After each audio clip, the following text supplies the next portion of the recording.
Good morning tenth class. तो प्यारे बच्चों, देखिए कि आज का जो टॉपिक है वो हमारा टेंथ क्लास के बच्चों के लिए है। और टॉपिक है हिंदी का। पहली पोइम है हिंदी की पद, सूरदास के पद। तो प्यारे बच्चों, देखिए कि इस पोइम में सूरदास जी ने श्री कृष्ण, उद्धव और गोपियों के बारे में यहाँ पर वर्णन किया है। और साथ में इस जो है पोइम में उद्धव और गोपियों के बीच वार्तालाप का वर्णन किया है। कि क्या है कि गोपियां श्री कृष्ण के प्रेम में पागल हैं, लेकिन उद्धव उनको उनके प्रेम से निकालने गए हैं, लेकिन गोपियां मानती नहीं हैं उद्धव की बात को। और उद्धव के प्रश्नों का उत्तर देती हुई वह क्या कहती हैं, देखिए। पूरी कविता में ब्रज भाषा का प्रयोग है, वियोग श्रृंगार रस का प्रयोग है। तो देखिए पहली कविता। उद्धव तुम हो अति बड़भागी, अपरस रहत स्नेह तगाते नाहिन मन अनुरागी। कि हे उद्धव, तुम हो अति बड़भागी, कि तुम तो बहुत भाग्यशाली हो। बड़भागी मीन्स भाग्यशाली। अपरस मैंने के बिना, रहत मैंने रहित, स्नेह तगाता मैंने स्नेह रूपी धागे से। तुम तो स्नेह रूपी धागे के बिना हो। कि क्या है, तुम्हें तो स्नेह रूपी धागे ने कभी बांधा ही नहीं है। गोपियां किसे कह रही हैं? उद्धव को। ना ही न मन अनुरागी, ना ही तुम्हारा मन अनुरागी है, यानी कि प्रेमी है, किसी से प्रेम करने वाला है।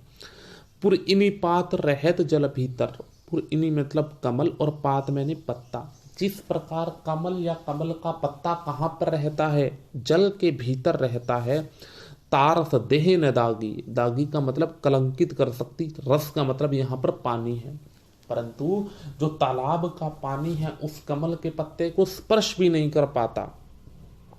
तुम भी वैसे ही हो, श्री कृष्ण के साथ रहे हो, परंतु क्या है, तुम्हें क्या है, श्री कृष्ण के प्रेम ने स्पर्श भी नहीं करा। जो जल महा तेल की गागरी, कहते हैं कि जिस प्रकार गागरी मैंने मटका, जिस प्रकार तेल के चिकने मटके के ऊपर जल मतलब क्या है, जल की बूंद नहीं टिक पाती। बूंद ने ताको लागी मतलब उसको बूंद नहीं स्पर्श कर पाती। आप देखोगे कि कई बार चिकनी चीज होती है, उसके ऊपर यदि पानी हम डालेंगे तो पानी तिलस जाएगा, पानी फिसल जाएगा, वहां टिक नहीं पाएगा। इसी प्रकार कहता है कि जिस प्रकार किसी चिकने मटके के ऊपर पानी की बूंद क्या है, टिक नहीं पाती, उसी प्रकार तुम श्री कृष्ण के साथ तो रहे हो, परंतु श्री कृष्ण के प्रेम से बिल्कुल अछूते रहे हो। प्रीति नदी में पांव न बोरे हो। कवि कहता है कि तुमने प्रेम रूपी नदी में कभी अपना पांव डुबोया ही नहीं। दृष्टि न रूप परागी, न ही तुम्हारी दृष्टि किसी के रूप को परखने वाली है। सूरदास जी कहते हैं, अबला हम भोरी, यह जो गोपियां हैं यह तो भोरी मैंने भोली हैं। गुड़ चाटी जो पागी, पागी मतलब पीछे पीछे, ठीक है ना। जिस प्रकार गुड़ के पीछे चींटियां हमेशा घूमती रहती हैं, उसी प्रकार ये जो गोपियां हैं ये भी क्या हैं, किसके पीछे? कृष्ण के पीछे घूम रही हैं। तो हो गया क्लियर? आगे देखो। मन की मन ही मांझ रही, कहिए जाए कोई प्योथो नाही परत कही। तो इसके अंदर जो है गोपियां कहती हैं कि मन की मन ही मांझ रही, हमारे मन की बात तो मन में ही रह गई, हमने श्री कृष्ण से कोई बात कही नहीं। कहिए जाए कोई प्योथो, कोई मैंने कुछ नहीं, कौन, ठीक है ना। कि हे उद्धव, तुम कितना भी कहते जाओ, ना ही परत मैंने प्रभाव, परंतु तुम्हारे कहने का कोई भी प्रभाव हमारे मन के ऊपर नहीं पड़ने वाला। अवधि मतलब समय, आधार मतलब आधार, आस मैंने आशा, आवन की मैंने होता है उस श्री कृष्ण की।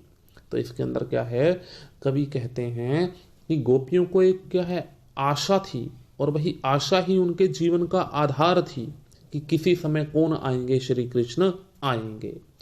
तन मन बिथा सही, बिथा मतलब दुख। कहते हैं कि इसीलिए क्या है, जो गोपियों ने क्या है, तन और मन की क्या सही थी, बिथा मतलब व्यथा सही थी। अब इन जोग संदेश ने सुनी सुनी, कहते हैं कि परंतु हे उद्धव, तुम्हारे इस योग के संदेश को सुन सुन कर तो बिरहिनी बिरह रही, हम बिरहिनियाँ मतलब जो श्री कृष्ण से अलग हुई हैं वो और भी विरह रूपी अग्नि में क्या हो उठी हैं, जल उठी हैं। चाहती होती मतलब जिसे हम चाह रही हैं, गुहारी मैंने पुकार रही हैं, जित ही मैंने जिसे, हम तो जिसे चाहती हैं उस श्री कृष्ण को पुकार रही हैं।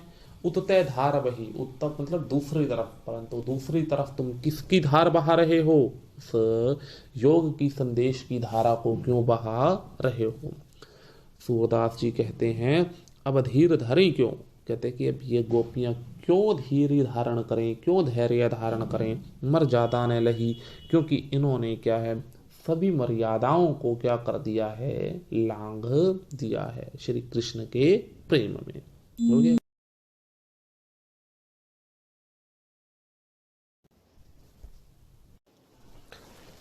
आगे देखिए स्टेंजा थर्ड। हमारी हरी हारिल की लकड़ी, मन क्रम वचन नंद नंदन उर, यह दृढ़ कड़ी करी पकड़ी। कि हमारे जो हरि हैं वो एक हरियल पक्षी की लकड़ी के समान है। हरियल पक्षी की लकड़ी की विशेषता ये होती है कि वो क्या है कि अपने पांवों में हमेशा लकड़ी को जकड़े रहता है। उसी प्रकार गोपियां कहती हैं कि जिस प्रकार हरियल पक्षी अपनी पांवों में क्या है लकड़ी को जकड़े रहता है, उसी प्रकार हमने श्री कृष्ण को क्या कर दिया है, जकड़ लिया है। मन क्रम वचन नंद नंदन उर का मतलब हृदय और नंद नंदन का मतलब होता है श्री कृष्ण। हमने उस श्री कृष्ण को मन कर्म मतलब कर्म और वचन से क्या कर लिया है, अपने हृदय में बसा लिया है। यह दृढ़ करी पकड़ी, और यह जो दृढ़ मतलब मजबूती से करी मैंने हाथ में, यह श्री कृष्ण रूपी लकड़ी हमने मजबूती से हाथ में पकड़ ली है। गोपियां कहती हैं जागत सोवत स्वप्न दिवस निसी, हम जागते हुए सोते हुए दिन में रात में सपने में कान है जकरी, केवल किसकी माला जपती रहती हैं, काने काने की यानी कि कान्हा कान्हा का नाम जपती रहती हैं। सुनत जोग लागत है ऐसो जो करो ई ककरी, कहते हैं कि तुम्हारा यह योग का संदेश तो सुनने में ऐसे लगता है जैसे हमारे लिए कोई कड़वी ककड़ी हो। जिस प्रकार कड़वी ककड़ी को नहीं खाया जा सकता, उसी प्रकार क्या है इस योग के संदेश को क्या है नहीं अपनाया जा सकता। सूतो व्याधि हमको ले आए, हमको मतलब हमारे लिए व्याधि मैंने रोग, कहते हैं कि ये योग रूपी रोग तुम हमारे लिए जो लाए हो, देखी सुनी ना करी, करी का मतलब कहीं हमने ऐसे रोग के बारे में ना तो कहीं देखा है ना ही कहीं सुना है। यह तो सूर तिन्ही ले लोपो सौंपो जिनके मनी चकरी, यह तो सूरदास जी कहते हैं तिन्ही मैंने उन लोगों को यह योग का संदेश सौंपो जिनका मन इस संसार में चक्री मैंने चक्कर की तरह क्या करता है, घूमता है। आगे देखो हरि है राजनीति पड़ जाए, समुझी बात कहत मधुकर के समाचार सब पाए। इसके अंदर कवि कहते हैं कि देखिए उद्धव को श्री कृष्ण ने ही भेजा था गोपियों के पास कि तुम जाओ और उन गोपियों को क्या है मेरे प्रेम से बाहर निकालो। तो उद्धव जिस टाइम निकालने लगते हैं तो उद्धव की बातों को सुनकर जो गोपियां हैं उसका प्रत्युत्तर देती हैं और कहती हैं हरिहर राजनीति पड़ी आई। एक तो श्री कृष्ण पहले ही, एक तो श्री कृष्ण ने क्या कर ली है, राजनीति पढ़ ली है। समुझी बात कहत मधुकर के समाचार सब पाए, समुझी बात मतलब समझाई गई बात, मधुकर मतलब श्री कृष्ण कि हे उद्धव तुम्हें सारी बात जो तुम हमें यह बता रहे हो, योग का संदेश सुना रहे हो, यह सारी बात तुम्हें किसने समझाई है, उस मधुकर मतलब श्री कृष्ण ने। समाचार सब पाए, और इसीलिए हमें क्या है कि उन्हीं का समाचार तुम क्या है हम सबको क्या कर रहे हो, सुना रहे हो। एक अति चतुर हुत्ते पहले ही अब गुरु ग्रंथ पढ़ाए, कहते कि एक तो श्री कृष्ण पहले से ही बहुत चतुर हैं और अब गुरु ग्रंथ पढ़ाए मतलब अब तो उन्होंने क्या पढ़ लिया है, गुरु ग्रंथ पढ़ लिया है, मतलब गुरुओं से भी शिक्षा प्राप्त कर ली, अब तो और भी ज्यादा चतुर हो गए होंगे। बड़ी बुद्धि मतलब उनकी बड़ी हुई बुद्धि मतलब चतुर बुद्धि को जानी मतलब हम लोग बहुत अच्छी तरह जानते हैं। जोग संदेश पढ़ाए, जिन्होंने तुम्हें क्या है इस योग रूपी संदेश का पाठ पढ़ाया है।